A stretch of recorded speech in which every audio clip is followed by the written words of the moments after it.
Today, let's talk about how to invest £50,000 in the buy-to-let UK property market. What sort of things should you be considering and what specifically should you be investing in? Hi, my name's Tony Law, and just to kind of set this up really quickly, let's imagine that you've got £50,000 to invest in property with little chance of getting any more money, at least in the short to medium term, and you want to build a small but profitable portfolio that can replace your job-based income, and you want to do all of this as quickly as possible. Well, the first thing I have to say is that obviously that £50,000 needs to work really hard for you. But let me be more specific here. Because you haven't got any chance of getting more funds in the short to medium term, in my opinion, you should be focusing primarily on those deals where you can kind of put your money in, perhaps do something to the property, and then pull that money back out again quickly so that you can use that same pot of funds to go and invest in the next property deal. That's basically how I built my own property portfolio, by reusing those same funds over and over again. And so with that in mind, let me give you 9 different strategies, most of which I've done, that will absolutely enable you to kind of push your money really hard, work really hard for you so that you can build your property portfolio and start living off the rental income. So the first strategy I want to share with you is simply to buy a property substantially below market value, substantially below, and then perhaps do some work to it, but nothing major needs to be done here. And you're then going to refinance that property back up to the full market value. And in so doing, pull all or most of your money back out of the deal. Now, this is often referred to as BRRRR. Now, when I first started off in property, I'm going to be really honest with you here, I never thought there was any such thing as this level of deal. I mean, seriously, would you be willing to sell your property at a substantial discount? And really importantly, be happy to do so? Well, the truth is, I've done this many times. In fact, it's largely how I built my property portfolio, and it still works in today's market. The key, though, is to get really good at finding this caliber of deal. And to do that, you've got to really work with motivated sellers and find ways to help those motivated sellers. So this is not about ripping anybody off. You don't do that. You've got to find out what they need. What is their problem? And you've got to find a way to actually solve that problem. And as I say, I've done this many times. Please believe me, there are these types of deals out there. You've just got to get really good at finding them. My next strategy is to find places where you can add real, substantial value to that property. And if you've watched any of my YouTube videos in the past, you'll have heard the phrase real substantial value, because that's really key here. You've got to add that value in a way that enables you to kind of put your money back into that property after you've added that real substantial value. And so here I'm not talking about a lick of paint, but you put the money in, you do something to that property, and then you're able to pull that money back out again after you've refinanced it, after you've added the value.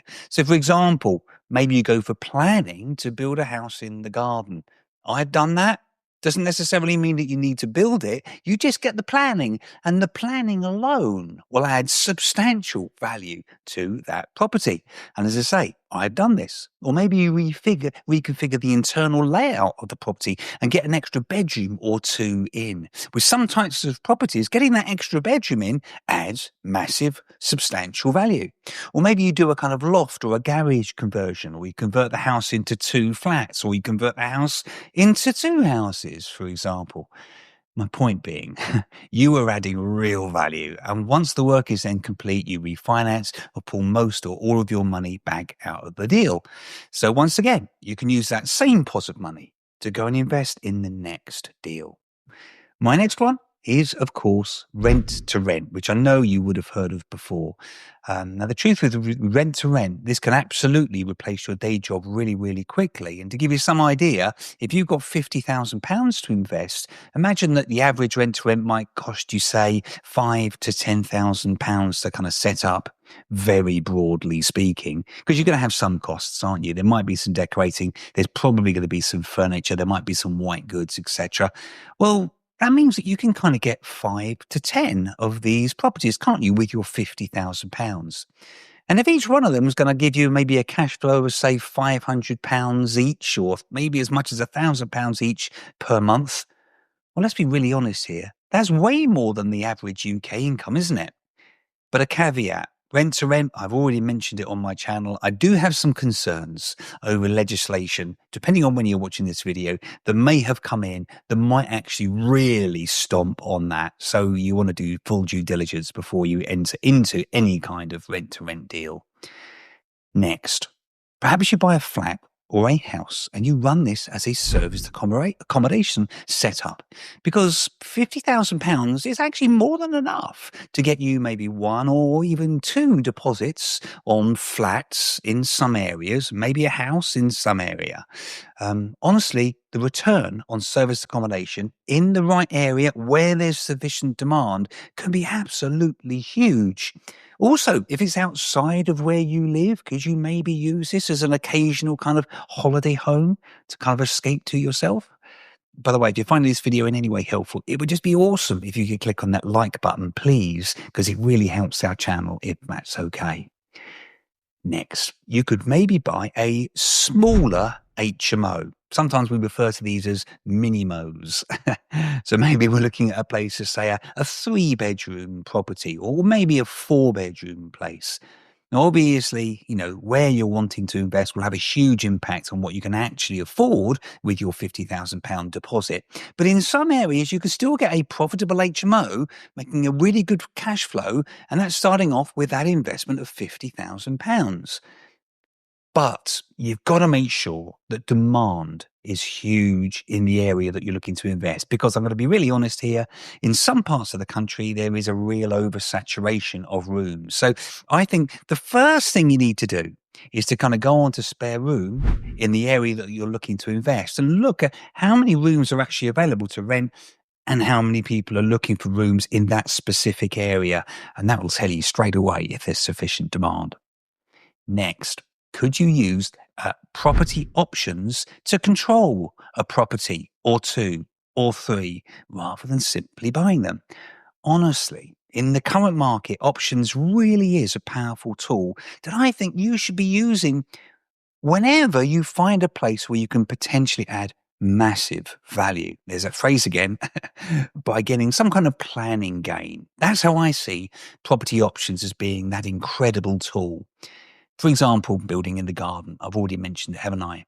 And with £50,000, you've got plenty of money to find sites, secure them with an option, and get through planning. Now, I appreciate if you're new to options, this is all going to sound a little bit far-fetched. I totally get that. But you just got to believe me at this stage. In some situations, controlling a property or properties with option agreements can make you a huge amount of capital uplift. And with £50,000, you've got more than enough capital to get 1 or 2 or 3 options in place at the same time, frankly. What about this one? Could you maybe buy a small block of garages and rent them out over the long or short term? Now, I know this one is a bit of a weird one, but many investors I know do exactly this. And depending on where you are, it can give you a fantastic return in itself, just renting those garages out. Again, depending on where you are, depending on the demand there is for garages or storage in general. Plus, of course, assuming that you're playing the long game, which of course you should be, you can of course pursue a change of use or full planning permission on the site. That's not to say that you build anything at all. You just go for the planning, and in the process could maybe pocket yourself £50,000, £100,000 uplift in value. I've certainly done that. So garages should be on your watch list. Why not buy a shop and then convert that shop into a residential unit? I've basically done this. Have you seen how many empty shops there are out there at the moment? Let's be really honest, the high street is really, really struggling, isn't it? Now, obviously, most of these places probably won't work. I'm going to be really honest from the outset. But there is some amazing permitted development rights that you can bring to bear here. And with some places, it absolutely will work. So when you're driving around, Although I always really strongly emphasize you should be walking around your investment area, but that's maybe a conversation for another time. Start looking around you, especially when you're going through the high streets or secondary areas. Like you might have a little row of shops in a secondary area that's perhaps a more residential type of area. Start to look for some of these empty shops, and you're going to find loads. Could any of these be converted into residential? In fact, if you look, some of these places were originally houses, actually, weren't they, if you think about it, and that were then converted into shops. And now maybe they've been empty for a year or two. Now, these places are well worth looking out for, and with commercial purchases like this, you're usually going to pay a lot less per square meterage than you would for a residential property.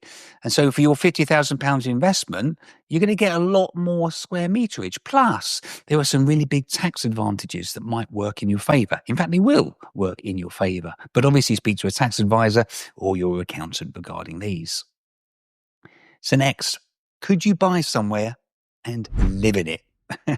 And then develop that place up over time. Again, I'm going to be honest, this is a real favourite of mine. And I think I've probably done this in pretty much every property we've lived in. I don't know how Liana has been so patient with me. But then you really are playing the longer game. I think this is a great way to kind of build up your income really, really quickly. Now, I know that most people think you're not really supposed to think of your own homes as being an asset, like a property investment. But cards on the table, I've never really seen it like that. I've never really understood that phrase. In fact, you probably heard Robert Kiyosaki, the author of Rich Dad, Poor Dad. He's really clear on that. The place that you live, your own home, isn't that. It isn't an investment property. But as I say, I've never personally really seen that. I've bought houses over the years, and these are houses over the years, and I've lived in them, whilst at the same time adding real tangible value. And in so doing, I've made serious financial gains. Sure, sometimes it can be a bit of a challenge because you're living in a place that you're actually doing up. But when you're just starting out, why not do this? Why not live in a little bit of a mess whilst you add massive value? So maybe you buy somewhere with a really, really big garden and you go again for that planning permission in the garden. Again, I've done that. Or maybe you add a bedroom or two, or you convert the loft or whatever it might be. Now, I know this isn't for everyone, and I totally get that many people won't want to get their hands dirty, but if you have an understanding partner, and that's really crucial here, and there are some really, really big tax advantages for doing so, plus it also means you can kind of leap up the property ladder rather than taking smaller incremental steps. Why wouldn't you do it? That's my view on it anyway.